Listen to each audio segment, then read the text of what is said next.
morning. What a glorious day to recognize an outstanding civil servant. A servant who has given his life, has given his time, his dedication to this community and to this city. As we focus on Thanksgiving and we're thankful for all that we have, Jet Jackson is something that we should all be very thankful to have in our community.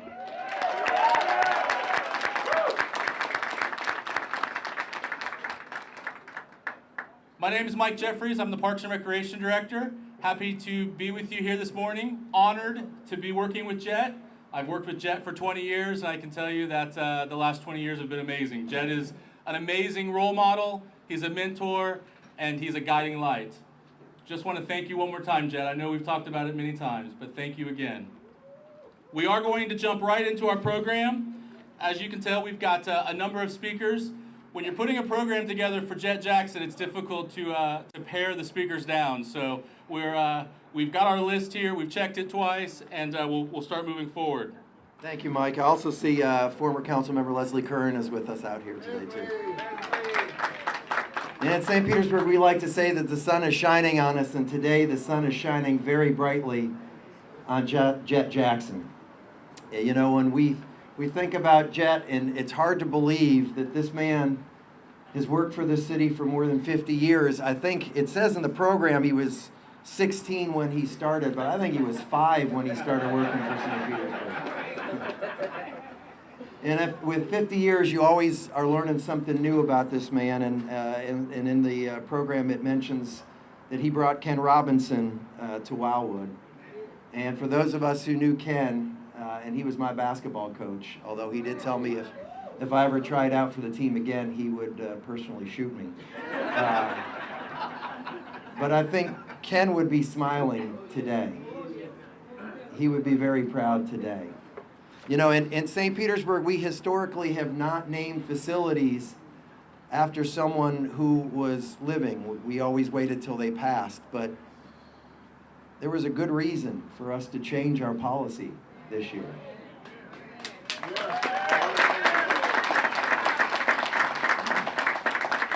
I can't think of anyone more deserving than Jet to have a facility named after him and the legacy that he's brought to this city. And I'd like to ask everyone that's here, if you've been touched in some way by Jet, by something he's done or had a contact with him, raise your hand. And that's the reason why this is happening today. That's it. That's what it's all about. This man has given his life to this city, but more importantly, this man has given his life to the kids in this community. And he's made a difference in the kids' lives in this community and made this community better, and we are a better community because of Thomas Jet Jackson. Good morning. Good morning. In this season of gratitude, I am so grateful to be here. And I'm equally grateful for the presence of each of you, because today is a very special day in the city of St. Petersburg. Today we celebrate opportunity and acknowledge the role it plays in shaping our lives and our city. Today we honor Mr. Thomas Jet Jackson and all he's done with opportunity over the years to make a difference in the lives of our city's children. The mayor and I and our entire team of 2,700 servant leaders are working hard every day to build a vision-driven culture that is deeply rooted in a foundation of unshakable values which define our time of shared service to the city. The outcome, or value, if you will, of that vision is more opportunity for more people in more of the ways that matter. Mr. Jackson's contributions help provide certainty that the mayor's vision, our community's collective vision, will be reality.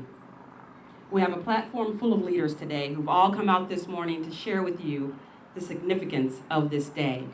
So I'll let them address the audience. Mr. Jackson, I'll use the privilege of this platform and the balance of my comments to address you.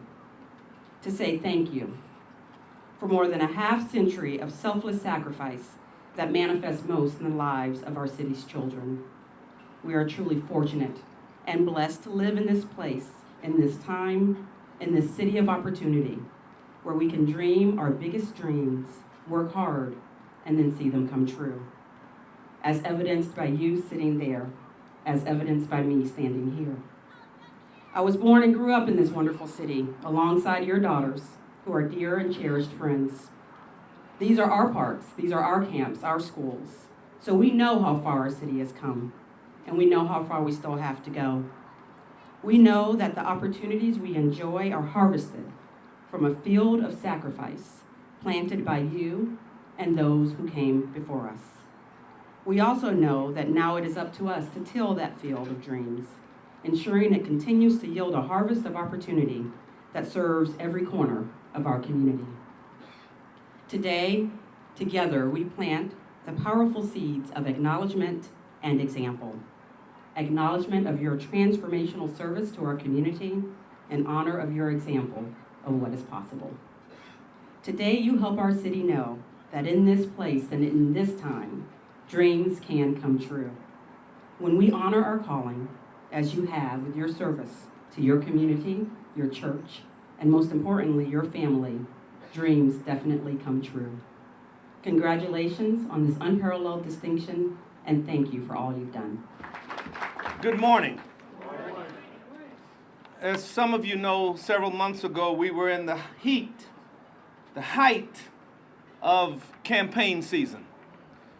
But I heard that Jet was having a 70th birthday party at the Black History Museum. And I was wondering whether or not he was joining the museum because he's old enough to be in the Black History. So I went by. I wanted to see if Jet was going to be a statue in the museum.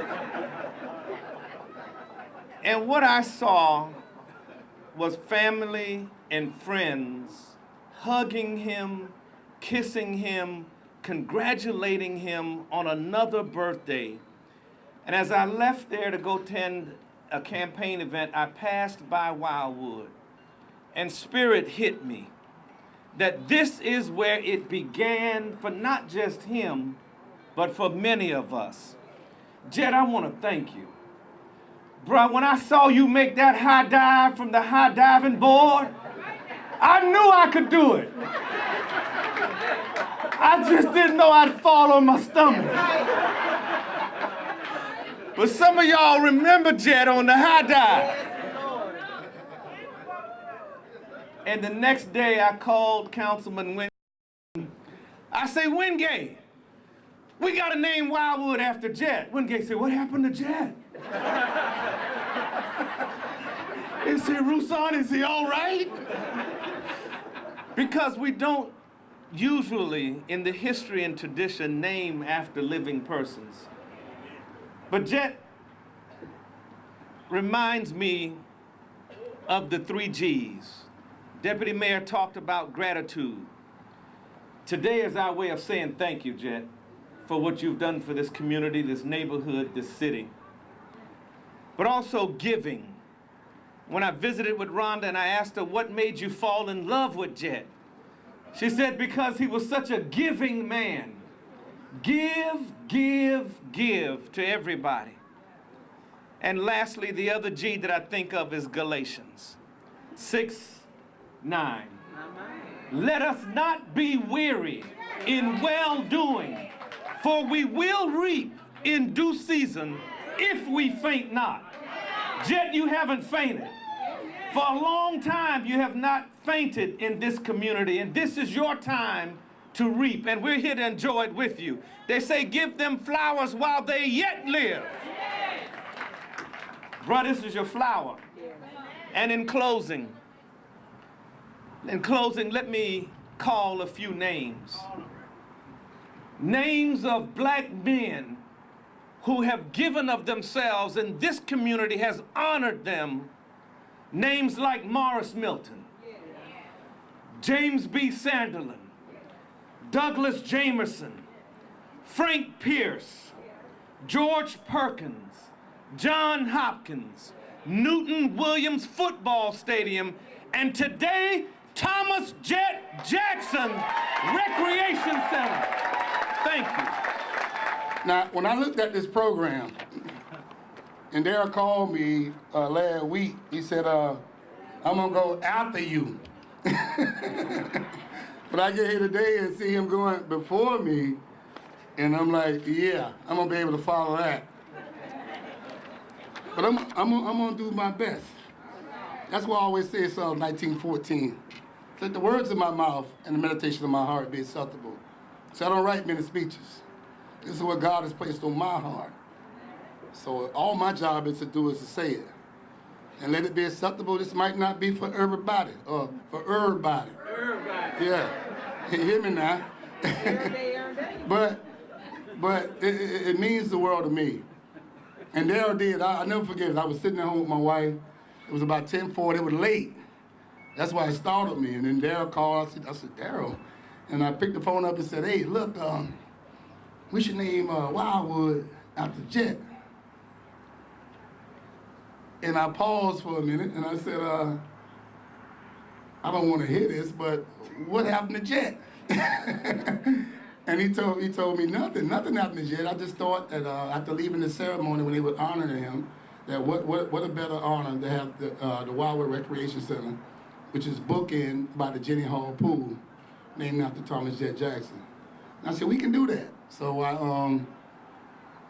called my secretary, actually I called the voicemail, left a message and put it on the agenda. But it wasn't all me, I got 7 other council members that had to do this. Yeah. Now, right. yes, it wasn't, I didn't do it by myself. So I don't think it was just me and it was just there. It truly took us all to make this happen. And we all had this clause in our ordinance that says, special occasion or special circumstances. And I couldn't think of a better one. 50 plus years. And my testimony is that I'm a living proof that it works. See, I'm 51 years old, and I know Jet all my life. Jet has been there for me, my son, and my grandkids. 3 generations. And I thought it not robbery to pay homage to this man and give him his roses, not flowers, roses, while he can smell them. Too often I go to events and renamings of this and that, and I see the widow there, and everybody telling about how great he was, and all this and that, and all that's good. But the only problem with that is he ain't gonna never hear it. See, if you love someone, you got to tell them that, because people don't last always. And a lot of us think we got tomorrow, or we'll do it next year, or we'll do it next 2 years, or next week. And you don't know what tomorrow gonna bring, I was sitting home with my family enjoying Thanksgiving, and my nephew came in and told me they had Central roped off at 34th Street. And he told me that it's a real bad accident. And then I turned the news on, I see 2 people lost their life coming home from a Thanksgiving event. Now, never in their wildest dream they thought they'd go celebrate Thanksgiving with their family and end up in coffins. Nobody planned that. We know not the time nor the place. So you have to make sure you look out for the people that paved the way. And I know that I'm truly standing on the shoulders of giants, because like I said, I was born and raised in the ghetto, which is behind the hood. Yeah, y'all, that'll come to you in a minute. In the hood, they had wonder units, air conditioning, screens, windows. In the ghetto, they had box fans. They had plastic with the staple gun for the windows. And they had dirt front yard and backyards. So that's where the word dirt dog come from. And that was me. But being one of 8 with a single mom that's raising 8 kids by herself, because my dad didn't want to stay around and take care of the responsibility. Welfare, food stamps, government cheese, not government cheese, government cheese. The kind you put on grilled cheese that don't melt. You know what I'm saying? The bread will burn up, but the cheese is intact.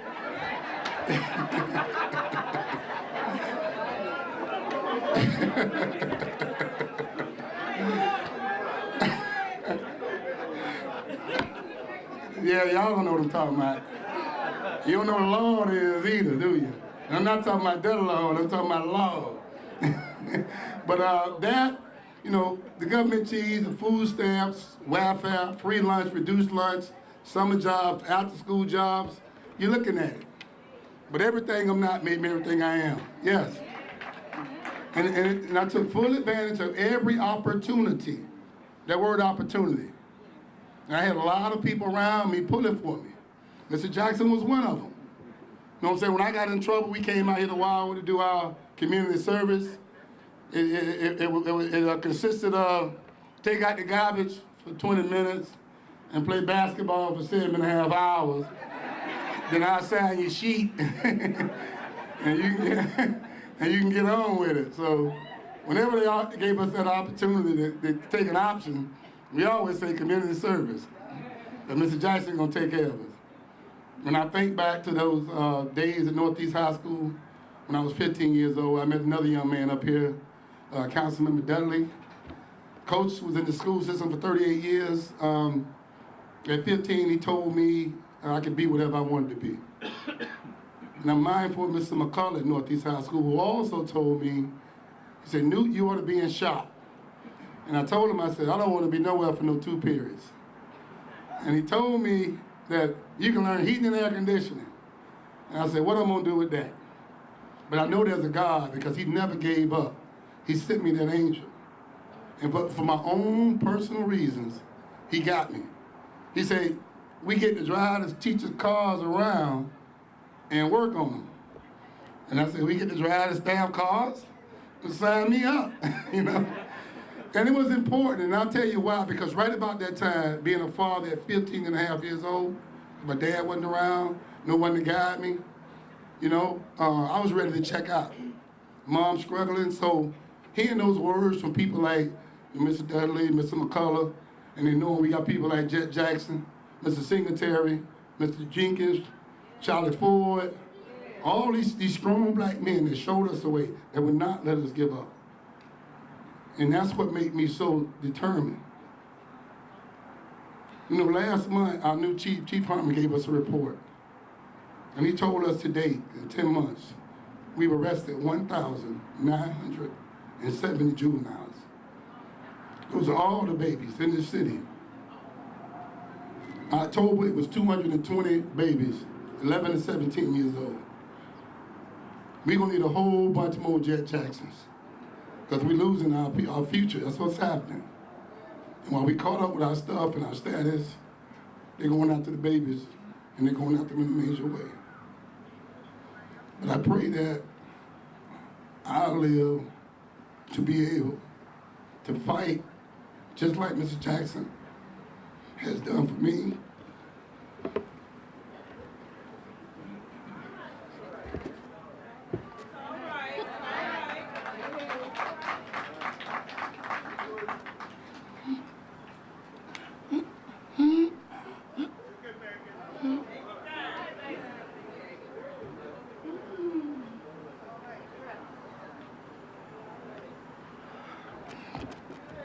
Even though my mom ain't here to see it, my dad wasn't around. It was people like Mr. Jackson that thought it not robbery to look after the village. The Bible says train up a child. Didn't say a black child. Didn't say a white child. Didn't say you're a child of my child. It says train up a child in the way it should go. So we knew that the village is going to be in danger. I'm telling you, we're losing a lot of babies. We got to do better. Thank you, Mr. Jackson. Well, I have to tell you that I'm the guy in charge of weather, and I couldn't ask for a better day or a better season than to celebrate Jet Jackson naming of this facility. You know, we have this Thanksgiving season, and this is why we have it. Thank God for guys like Jet Jackson.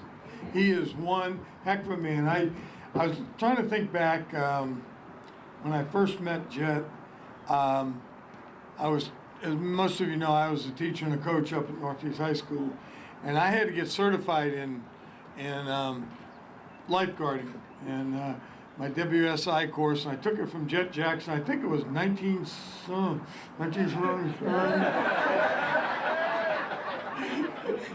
And at McLean Pool, and that was my first encounter with Jet, and since that time, you know, we've remained in contact, and what a wonderful, wonderful man.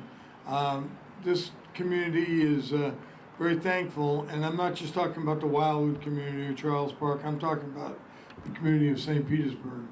We are very, very, very fortunate to have Jet Jackson. What a great role model. If people want to, you know, emulate someone, that's the guy you want to emulate. He's just absolutely a wonderful person, and what you see is what you get. There's nothing phony about Jet.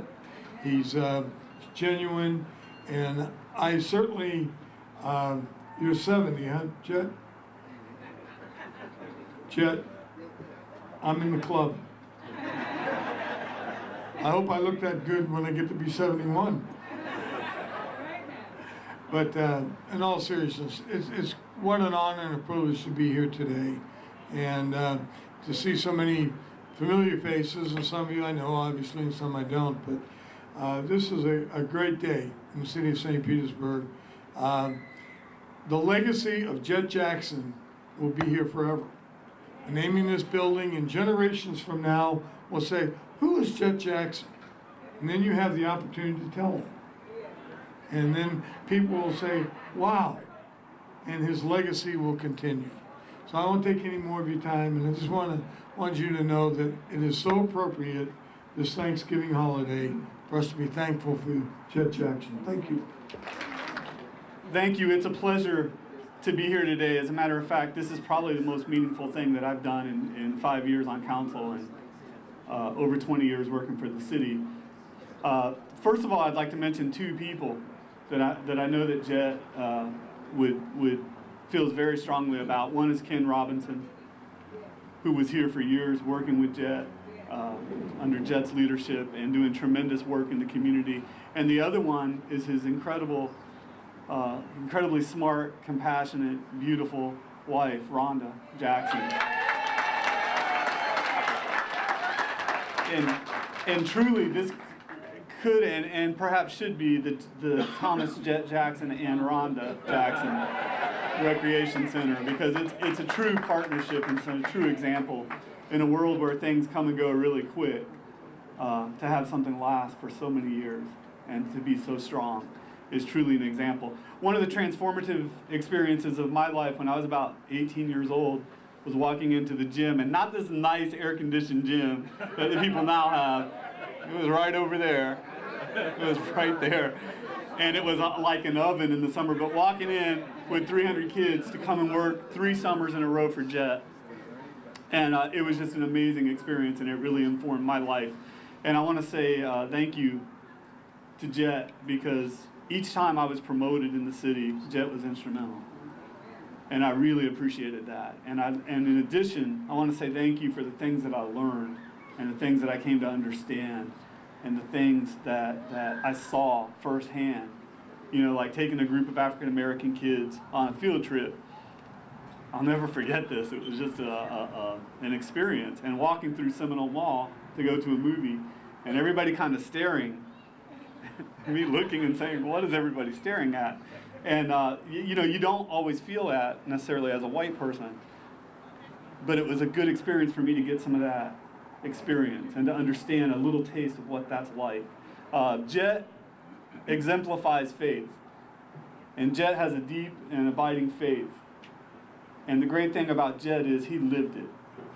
He didn't just talk about it, he lived it for years, for decades. And one of the things it says in there is do unto others as you would have them do unto you. And I have to say that's a goal that I have in my life, but I'm not always as good as Jet. Because it's real easy to do it when everybody's nice. You know, I'll do unto them. Sure, yeah, that's easy. A little bit more difficult to do it when people are nasty. And Jet always exemplified that. And I want to make sure that kids today know that when Jet was started working for the city, there were people running the city that had separate meetings, would separate people in their meetings because that what was happening in St. Petersburg at the time. And I think it's really important to talk about that and to not forget that and to respect that, because Jet still stuck with that, do unto others through that. And in a time when the city was viciously discriminating against a good portion of its population, when you don't have that kind of support, you find other ways of having support. And Jet was one of those leaders that provided that support. And he did it with dignity, he did it with grace, he did it with humility, and he did it always, always with love and respect for everybody, even when they weren't giving him that back. And I think that makes Jet a tremendous human being and a tremendous person and a great leader. And it's not just the working with the kids, it's everything together. And so I am so honored to be here today. I am so honored to name this building after my friend and my mentor and somebody that I deeply respect, Thomas Jet Jackson. And thank you very much. Good morning, good afternoon. Just real quick, I don't want to belabor the point because I stand between cutting the ribbon and most certainly each and every one of you congratulating a man who I've known since I was about 6 at Campbell's Park. He hired my sister, my older sister, Vanetta, who worked for CETA, and I got to tag along. I got the privilege to tag along. And then he had the wonderful opportunity of moving over here to Wildwood, making sure that the things that we fight for today were actually available for kids. We had a little teen club that used to run the dances on Friday nights.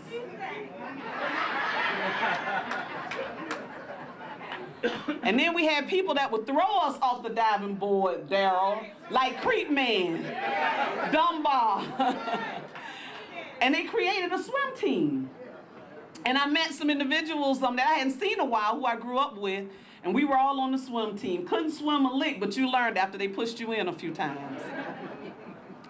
But I guess the thing that stands out most for me is not just having Jet and his wife as a mentor to young men as well as young ladies in the community, but you were always made to feel like a part of his family.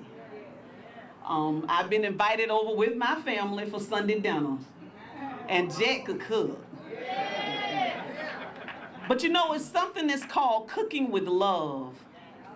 So even if you don't have a whole lot to put in the meal, when you cook with that love, you get everything that you need from all 4 food groups. And you may not have always liked what advice he and Miss Rhonda gave, but it was good advice. It was food for the soul, not chicken noodle soup for the soul, but it was food for the soul. And I also had a chance to really get to know his daughters and his grandchildren. So he didn't just raise his family, he raised a lot of us like family. And I'm one of those people. And I so appreciate him. I appreciate all of the work that he has done in this community, because it's not just with the city. Jet is involved in, I think, every other organization out there. And when you call him, it's never no, it's what time do I need to be there. I'm appreciative for Rhonda because she loaned him to us.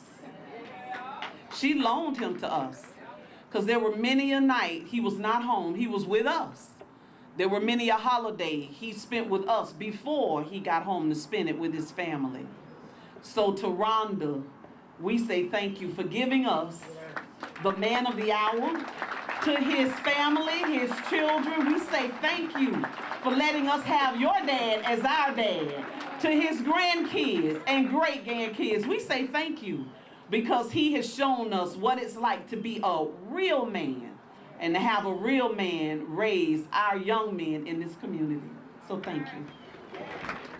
No, you don't have to dance, but I wanted to, I was hoping that we got a quorum, and we did. So, Mr. Chair, I want to make a motion that we rename the Wildwood Recreation Center the Thomas Jet Jackson Recreation Center. We have a motion and a second. All those in favor? No. Aye. Well, I want to do a roll call, but make sure we got the quorum. You can announce the roll call. All right, roll call. Ms. Foster? Yes. Mr. Cornell? Mr. Nurse? Yes.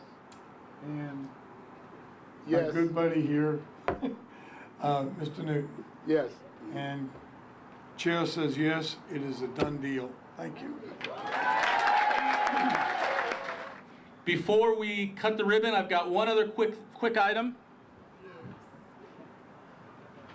We thought about it, and obviously when we cut the ribbon and we mount the beautiful plaque on the building here, we thought that it would be nice if we were able to give Jet and Rhonda something to take home to remember this day. So we had a replica of the plaque made and framed.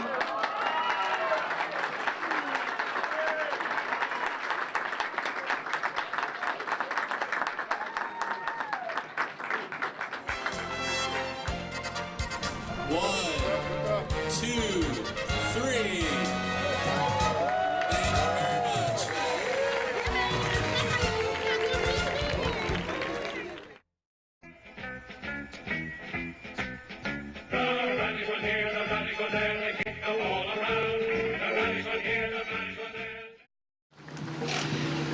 Hi, everybody. How you doing today? Is it warm enough for you here in Florida? Why are we all? I see that sun shining. I don't see it shining. All right, listen. Thank you so much for being here, number one. It's great to have a turnout like this. Let me give you a little history. As you probably know, about less than a year ago, I purchased the controlling interest of the Rowdies. We hit the ground running. We committed to establish the Rowdies as an elite professional soccer franchise.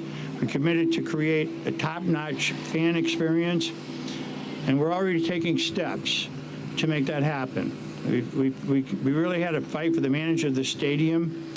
The upgrades are now underway, as you see behind me. Everybody's working. We're cleaning this place up and hooking it up, and now we're fighting to win. And you know, the bold action is necessary to reap great rewards. I believe that to be true, okay? So I'm here today to announce the next bold step for the Tampa Bay Rowdies.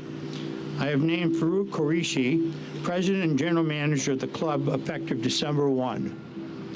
I have named, he has been involved in professional soccer and has been in the local community since 1975. He has experience, drive, the skills to take the Rowdies where I know they can go. Please join me in inviting him aboard. Farouk, would you like to come up, please, wherever you are? You are. Thank you. And although he played for this team, I know he needs a new scarf, so I'm going to start with that, okay? Thank you. Thank you. Thank you so much.